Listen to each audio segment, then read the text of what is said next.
Hello, my dear friends. In 2 days, we're going to read Megillas Rus.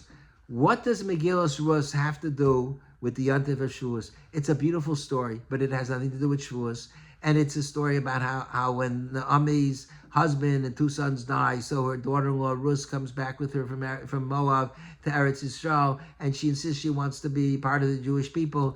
But they're destitute, and Rus goes. And she's so poor that she gathers with all the poor people the leftover grain in the field, and that way she helps provide support and sustenance for her mother-in-law. And she catches the attention of Boaz, and Boaz decides that she's a remarkable person, and he marries her. So they lived happily ever after story. It's heartwarming. But what does it have to do with the Yontif of Shavuos?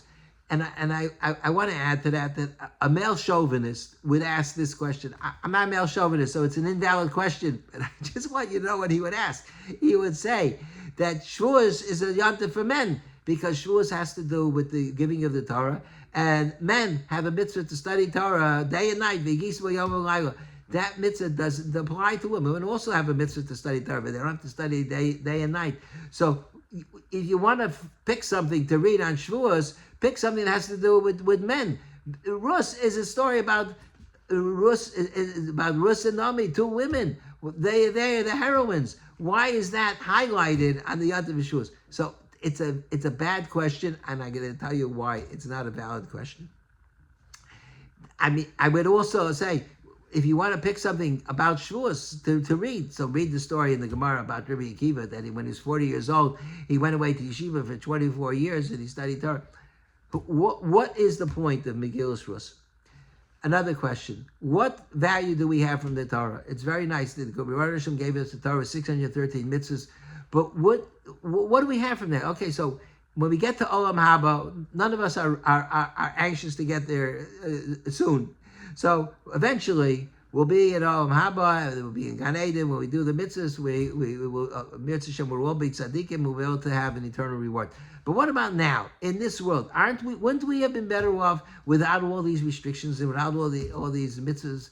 If we could go to a baseball game and buy a hot dog off at any hot dog stand.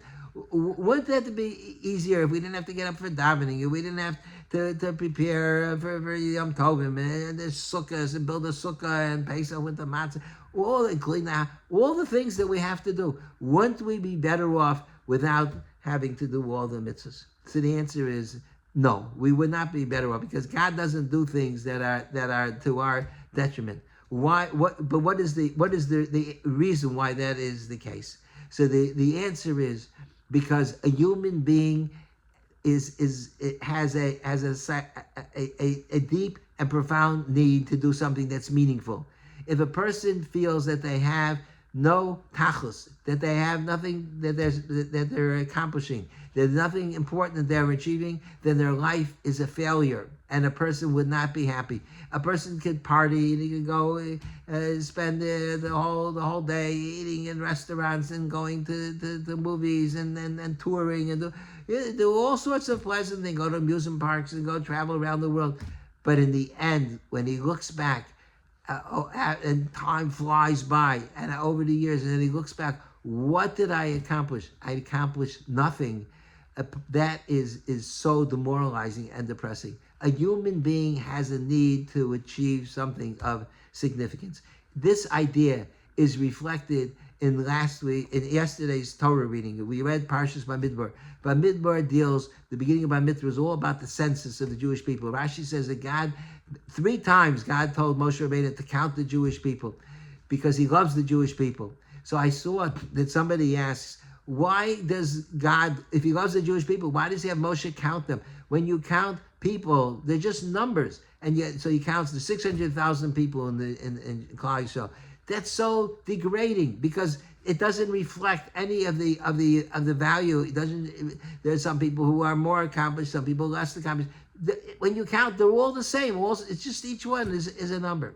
So I think the answer is the Hebrew word for counting is pekudei. It repeats itself over and over again in the parsha. The pekudei, the counting, the census of the Jewish people. Pekudei is a homonym. It also means an assignment, a tafkid. It's something that you have to do. In all languages, homonyms don't have the meaning, the dual meanings are not related. The bark of a tree has nothing to do with the bark of a dog. But in Torah, in Lashon Kodesh, if a word has a dual meaning, there's a reason for it. So what's the connection between the two meanings of pekudah, of census and an assignment? So the answer is because the reason why the every person counts. The Rebbeinu Shem says, count every person. Every person counts. The reason why they count is because every person has a purpose in life. Every person has a pekudah, has a tafkid. God has a master plan for every person. And it doesn't matter what the person's status is. There's some people that are famous. There's some people that are very wealthy. There's some people that are involved in administration of different things in their building, and other people are just the regular people. But in Judaism, there's no such thing as the regular people. Everybody counts. Everybody is counted. And everybody's exactly the same. There's no. It's an equal playing field. Nobody has an advantage over somebody else because somebody is smarter than me, or somebody is richer than me, or somebody's more talented than me. They're not ahead of me because what God wants from me is my tafkid. I have to do what I'm able to do, and if I fulfill my tafkid, that's greatness for me, and that's why each person is counted. Because to reflect the fact that nobody has an advantage over the other person. The number 25 and number 8,032 and number 200,024, they're all equal to each other as they begin their lives because each person has a unique tafkid. Some tafkidim are going to be publicized, and some tafkidim will make a person famous. Other tafkidim are that a person goes about his daily business and does what he's able to do in the best way possible. And this idea that each person has a tafkid and each person can achieve greatness by fulfilling his tafkid is reflected in the story of Megillas Rus. Rus and Naomi, these are the two heroines of Megillas Rus. And they're the most, before they became the heroines, they're the most unlikely candidates because they came back from Moab disgraced, and Rus was a convert, and people looked down on her, and because she came from Moab, which was a nation that was at odds with the Jewish people. So they're the last people in the world that you would think would be heroines. In the end of the Megillah, you find out what was special about Rus. It wasn't just that she married Boaz, but if you trace the end of the Megillah goes through the various generations. Rus gave birth to Oved, and Oved gave birth to, I forgot who, but Oved gave birth to Yishai, and Yishai gave birth to David HaMelech. Rus was the great-grandmother of David HaMelech. And so look at what she accomplished. But it took years for that to be recognized and to be realized. That's how God has a master plan. And oftentimes, things can take generations until you see the value. And a person raise children, and if you instill values in the children, that's the tafkid, to make your children to be special, to do what they can, to appreciate chesed. So the end result may not, to us, is not apparent, but to Rebbeinu Shalom, that's part of the big picture. My daughter loves to do 10,000 and 1,000-piece puzzles. Shira Devara. She's done already maybe 40, 50 of them. Once in a while a piece gets lost. The whole puzzle's ruined, and we turn the house upside down, turn topsy-turvy. We look under the table, look here and there. We're missing the piece because the picture, if it's missing one piece, the picture is ruined.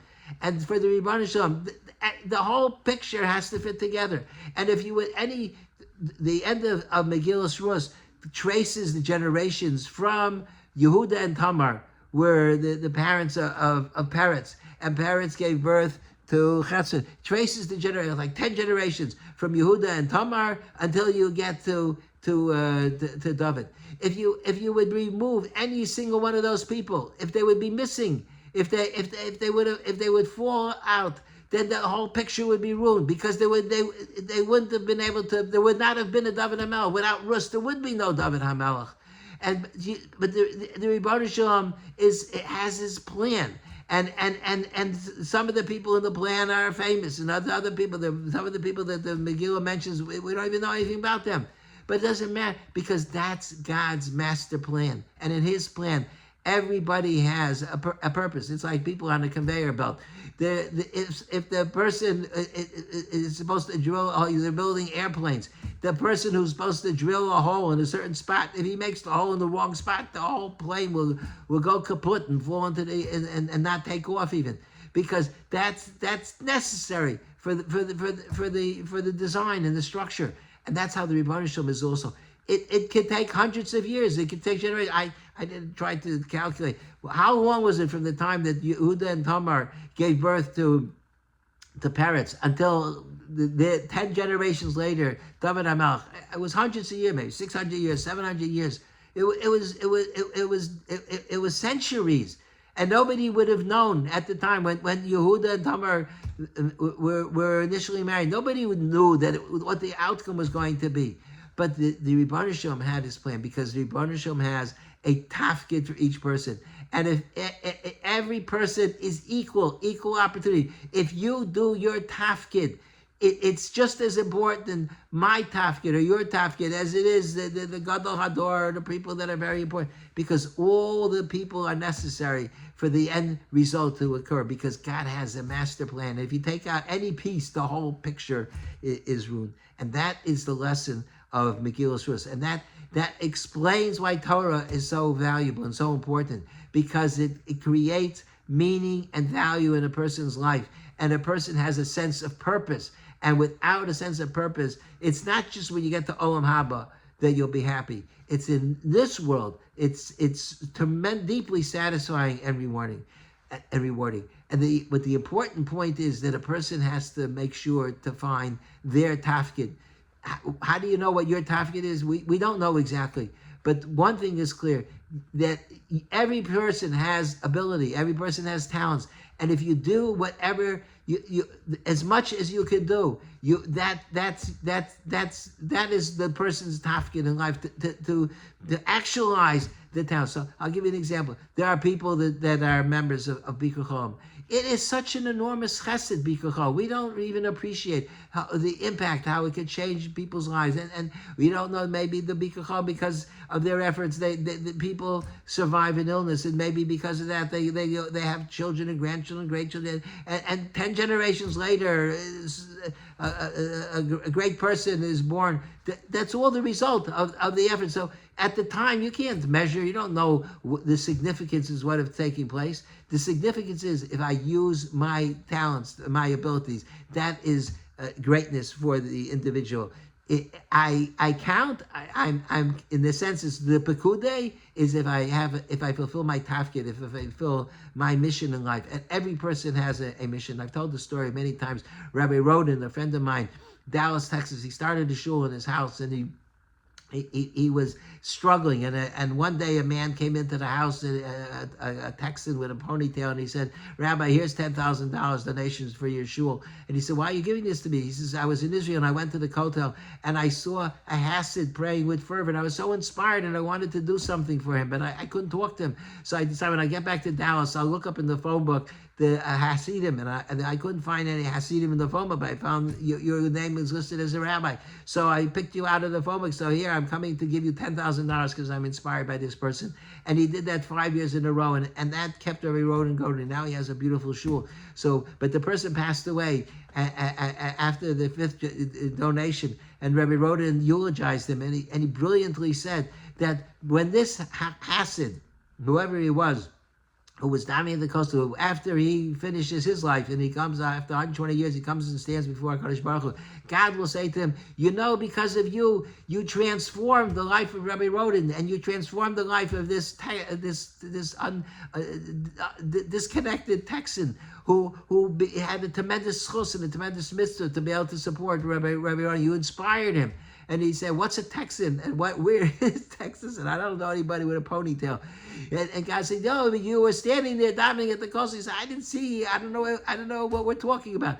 but it's true. So every person has the ability to leave an impression and to accomplish and to influence other people. But sometimes you don't even know that it was just totally inadvertently. Look at that big schos that text in that. And certainly when a person focuses on using their talents, there's so many things that a person, in the shul, we have a volunteer shul. There's so many areas where a person can be involved. Or yeshiva, I just attended this week 2 yeshiva dinners. Each yeshiva there's so many things that have to be done and taken care of. And we could make a tremendous difference. And the yeshivas change the lives of our children, and it impacts the future of Klal Yisrael. There's so many different ways. And a person, everybody has talents. A person just has to utilize them to the best of their ability, because that's our mission in life, is to utilize our talents as best as we can. Moshe Feinstein says that if a person has a power, is good at organizing things, then he could be involved in a Jewish organization and use that talent of organization to assist the organization. Everybody has their abilities, and it doesn't matter if it's big or small. One piece in a 1,000-piece puzzle ruins the whole puzzle. Every person, there's something that every person can make a contribution, and everybody could fulfill the Torah in their way, and everybody could study Torah their way, and everybody could think of their own insights into Torah, and everybody could impact on other people in their own way. Everybody could daven in a way that's meaningful and powerful, and that's how a person fulfills his mission. There's a famous story of Reb Zisha, the famous Hasidic Rebbe of Anapoli, who said, when I come up to Shemayim after 120 years, God's not going to ask me, Zisha, why weren't you like Moshe Rabbeinu? Zisha, why weren't you like Avraham, Yitzchak, Yaakov? I have no way that I could be like the Avos or like Moshe Rabbeinu. But God's going to say to me, Zisha, why weren't you like Zisha? And I'm petrified that I won't be able to answer that question. God's going to ask us the same thing. My name's Yankee.